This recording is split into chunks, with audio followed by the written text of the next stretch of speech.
Mechanics में आज हम लामीज की प्रमेय सॉल्व करेंगे।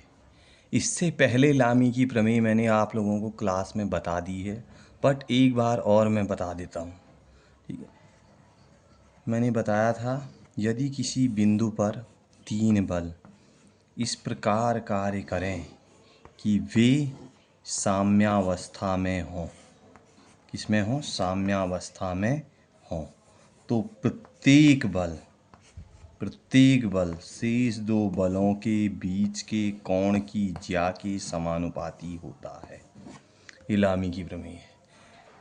तीन कंडीशन इसमें एप्लीकेबल है। तीन बल लगे होने चाहिए, तीनों ही समतलीय संगामी बल निकाय हों और तीनों ही संतुलन की अवस्था में हों, साम्यावस्था में हों।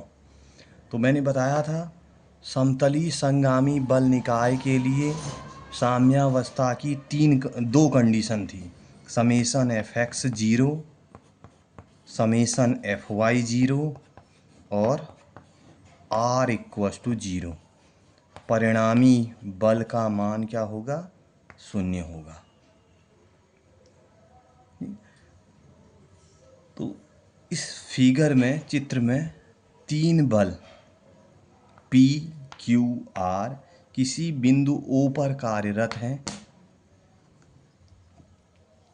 और यह बल निकाय साम्यावस्था में है, संतुलन की अवस्था में है।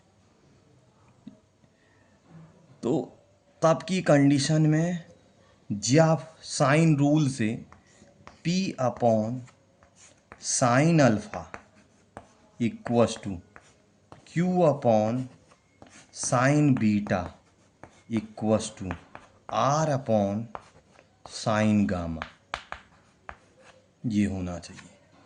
P के सामने का मतलब P के प्रत्येक बल शेष दो बलों के बीच के कोण की ज्या के समानुपाती होना चाहिए।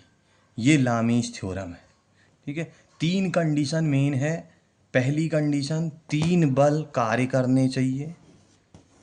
तीन बल, तीनों बल साम्यावस्था में हो, इसमें हो साम्यावस्था या संतुलन की अवस्था में हो, और समतलीय संगामी बल निकाय हो। समतलीय संगामी बल निकाय बताया था। समतलीय संगामी बल निकाय ऐसा बल निकाय जिसकी क्रिया रेखा एक ही बिंदु से होकर जाए और एक ही तल पर हो, वो कहता था समतलीय संगामी बल निकाय। ठीक है,